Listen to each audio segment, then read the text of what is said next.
Once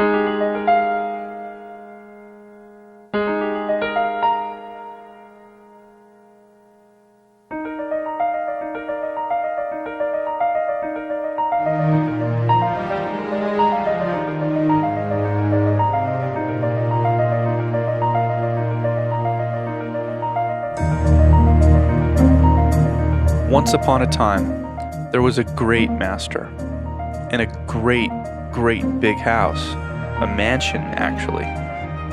The master had built this mansion himself, and it was so grand. More rooms with huge spaces than you could count, as well as secret hiding places. It had massive windows everywhere that let in as much sunlight as possible and gave the house a bright and almost magical glow in the day. The mansion was indeed a breathtaking sight to behold. One day, as the master was walking in his house and enjoying the product of his work, he looked around and said, "This mansion I've built is empty. I think I will take on a pet." And so the master came home with a puppy. The puppy, for a time, was the king of that mansion. He ate where he wanted, he slept where he wanted, he played where he wanted, and it seemed there was no rules, and for a good while, all was well. As time went on, the puppy grew and became a full-grown dog.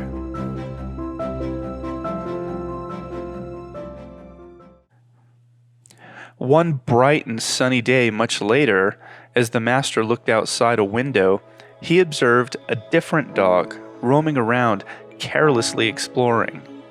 He could see that the dog came from a bustling town from a faraway distance. It was impressive the dog was able to make it that far. As he watched, he noticed the dog was extremely curious, well past putting himself in danger. He appeared to have a great drive to explore everything he possibly could. The master thought to himself, "This mansion I have made is large enough for many dogs. Perhaps I will accept another." So the master left the choice up to the dog. He left the front door wide open, and if the dog came in, good. And if the dog wandered away to explore elsewhere, so be it. After a few short minutes, the dog noticed the open door and smelled the food from inside the mansion. He quickly came inside, and so it was. Things were a little tense at first between the dogs. After all, they were extremely different. They looked different, they acted differently, and they had very different knowledge and skill sets. Original dog was friendly at first and curious. The new dog was standoffish and a little bit more skittish. Normal, common responses given the situation. Some time went by, and strangely, the master of the house was no longer seen. He seemed to have gone away, but food and water were still put out, messes still got cleaned up, and later it was understood that the master had put managers in charge while he was away. To this day, the master has still not returned, but sometime before he left, he must have let more animals in because there were some others, but they were rarely seen and didn't affect the dogs' lives very much. Managers came and went. Most of the time, it was hard to tell if they were even around, as they were hardly seen. Some of the managers that came did engage the dogs and could be kind, but some were somewhat cruel, and sometimes strangely, just to one of the dogs. Sadly, things went downhill early on. New dog and original dog would fight, both using different hiding places in the mansion to strategically launch surprise attacks. The new dog came across as cocky and a know-it-all. He seemed to think that he owned the place. An original dog didn't think he had a right to be there at all. Even the presence of the new dog felt oppressive to him. Keep in mind, dogs are territorial, almost as bad as people are. On some occasions, when the dogs would argue and fight, a blue jay bird would watch quietly, peering in from a high window.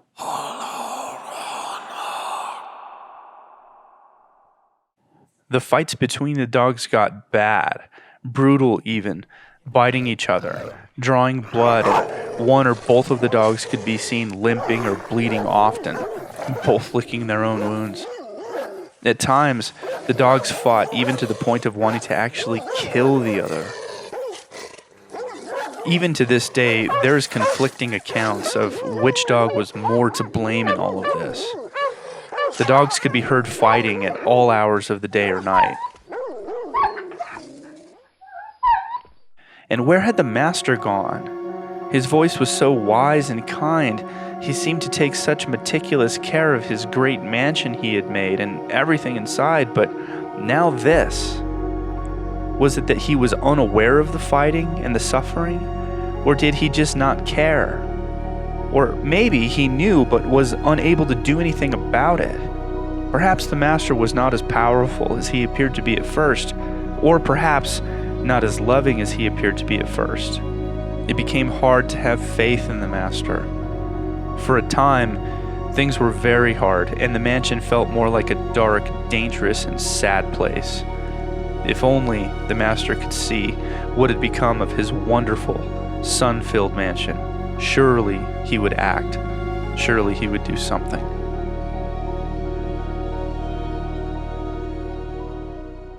It took some time, but things eventually got a little better. One day, Original Dog had a sore by one of his eyes. New Dog noticed this and helped by licking the sore clean. Original Dog let him help. He was kind of desperate.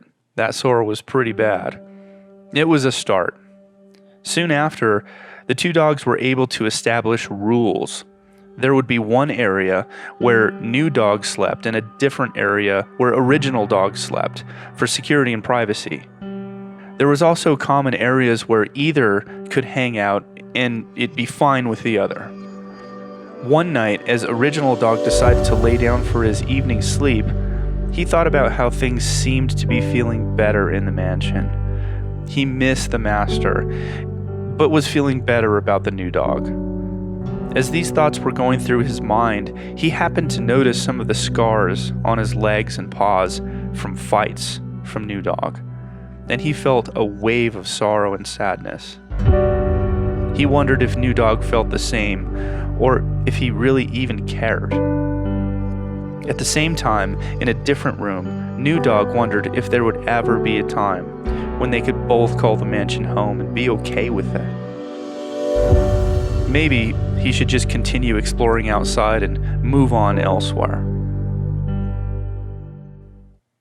Then, one day, there was suddenly a loud boom, boom, more strange noises, then knocking on the front door. Both dogs were startled and jumped to their feet and ferociously fired off bark after bark. They prepared themselves for an intruder that could come in at any time. Both dogs held their fighting stance, laser focused on that front door, ready for battle, still with the most vicious growls and barks they could muster. After a while of this, the noises stopped. The dogs still waited, listening intently. They must have scared off the intruders. Old Dog and New Dog felt something that they had not really felt before, a sense of pride that they were able to defend their master's property, and also a feeling of teamwork. They acted in step with each other, and they both realized that had that intruder broken in, they would have brought him down together and defended each other if necessary. For the very first time, the mansion felt like it belonged to both dogs, regardless of which one the master had moved in first. This was a defining moment in the relationship between the dogs. It wasn't long after that they started napping together, sharing food bowls, sharing nice sunny spots to relax in, and even playing together. Sometimes they would run around the whole house exploring and showing each other playthings that were found. Hiding spots that used to be used to attack the other were now used for play attacks. It was a favorite thing for them to pretend to argue and fight over toys and bark at each other and get all excited. They both completely forgot about the scars they had given each other. This went on for many days. Over even more time, Original Dog's feelings that he had been intruded upon faded into an appreciation that in many ways his life was actually better than before the new dog came. As a matter of fact, Original Dog even began to celebrate New Dog's anniversary of coming to the mansion alongside New Dog. Neither dog even seemed to realize what an amazing step forward this was. It was just natural. Learning love and respect through hardship can be a brutal teacher, but the results can be so sweet.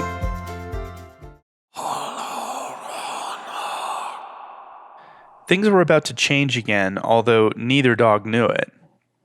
It was a beautiful afternoon, and Original Dog woke up from a nap he had just finished in his favorite sunny spot. He yawned a big, wonderful yawn, and as he looked up midway through the yawn, he saw a bluebird sitting in the window above him. He jumped to his feet and started barking. The bluebird tweeted, "Why are you barking, Original Dog?" "I'm your friend." Original Dog said, "Friend? I don't know you." Bluebird said, "I've been watching you.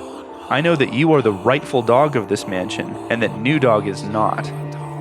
Original Dog said, "Well, it's not really like that anymore. We've become friends." The bluebird said, "Friends, you say? When was the last time you saw the scars on your body, on your legs and paws from what New Dog did to you?" Original Dog replied, "Well, yes, there are scars, and sometimes they still hurt me." Bluebird tweeted, "I'll bet they do. I saw how vicious he was coming in here, acting like he was in charge and pushing you around. So tell me more about how those scars of yours still hurt." Original Dog replied, "Well, they hurt me when I go to sleep and when I first wake up, but really, I could have been a whole lot nicer myself at the beginning, and I gave him plenty of scars too. So I'm okay with everything." Bluebird responded, "I think you should take another look at those scars. I think you should rethink all this. New Dog is not your friend. I think he came here to kill you. I'll bet he still would if he could. You should watch out."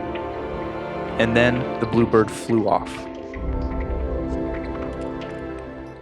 The next day, as Original Dog was eating breakfast, New Dog came and started eating too. This had become a normal thing for them to eat breakfast together. For the first time in a long time, Original Dog felt uncomfortable, and he walked away, leaving his breakfast only half eaten. Over the next few days, Original Dog and New Dog were kind of off somehow, and they both felt it. Original Dog thought long and hard about what the bluebird had said. And speaking of the bluebird, Original Dog saw him on the shoulder of one of the new mansion managers, talking to him. Shortly after that, he saw the manager kick New Dog, and New Dog growled back at him. Original Dog had conflicting feelings when he saw New Dog get kicked. Part of him was angry that new manager was picking on his friend, and part of him felt like New Dog deserved it. That same day, Bluebird showed up again when no one else was around. Bluebird said, "Hey, Original Dog, we need to move fast. New manager agrees with us that New Dog is bad. It's bad that he came. It's bad that you have to share anything with him. You deserve this house, not him. We need to take it back for ourselves completely. We even need to remove his pictures. I also have many of the other newer animals in the house that agree with us about New Dog." Original Dog said, "Hold up for a second. I never said I agree with you. You make some good points, but I'm not completely sure about all this." Bluebird replied, "Well, I've got a lot of work to do driving out this oppressive New Dog. I'm going to loudly tweet about all of the evils this New Dog did to the whole mansion, and you should help me.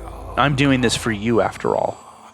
And with that, Bluebird flew into the rest of the house, tweeting as loudly as he could to the rest of the house and mansion and animals, doing his best to conjure up as much malice and hate as possible against Newer Dog, making up stories and exaggerating the worst times in the past, and spreading that to anyone in the mansion that would listen. New Dog ran into the room where this was happening and growled at Bluebird.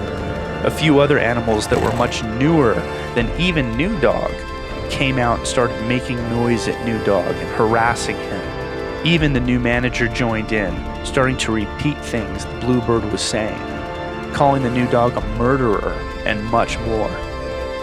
From across the room, New Dog barked at Original Dog, and he said, "Don't believe him. I've seen what he's planning. Bluebird is trying to make us hate each other so that he can use this to his advantage and take over everything. Trust me, friend, kick him out. This isn't going to end well for either of us if we allow ourselves to be divided. Just as we have fought off enemies before, we must do so again now."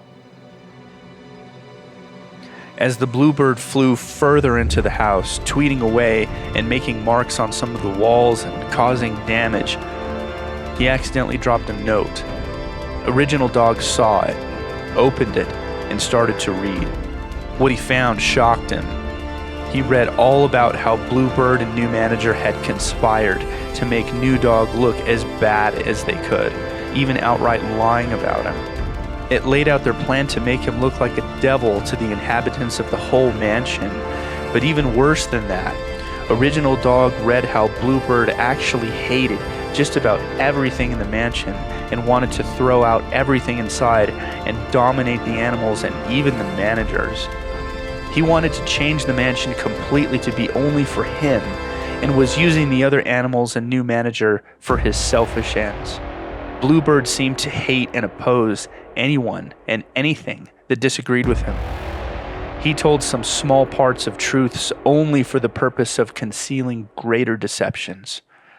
True masters of lies always weave in parts of the truth into the fabric of their deceptions. With so much going on, it seems true peace will never return to the mansion again.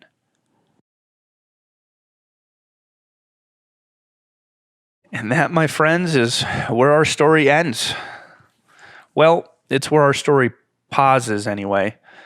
You see, I can't tell the rest of the story because it hasn't happened yet. You might ask me, well, how is this going to go? Who will determine what happens from here?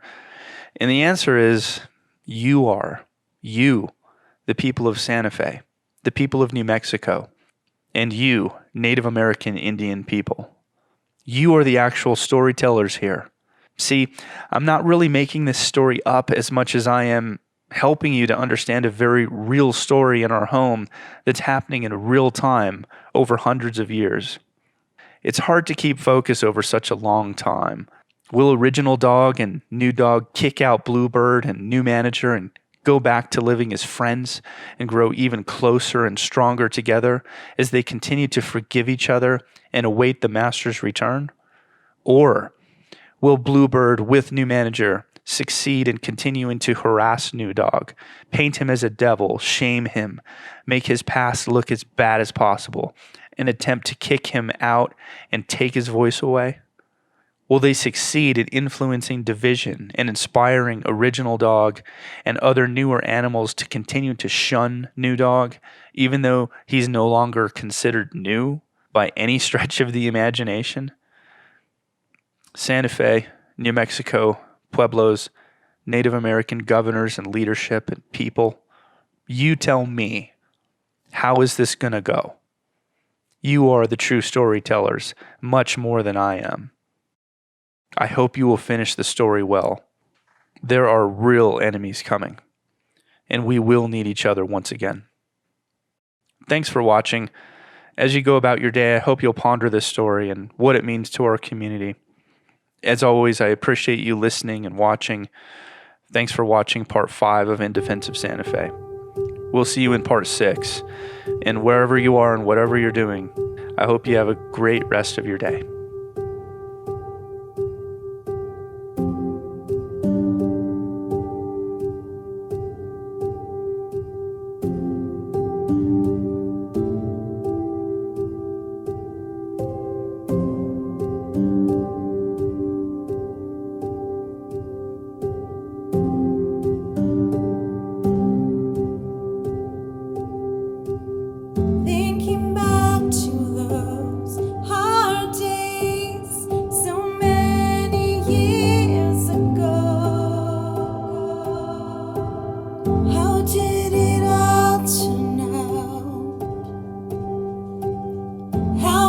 me.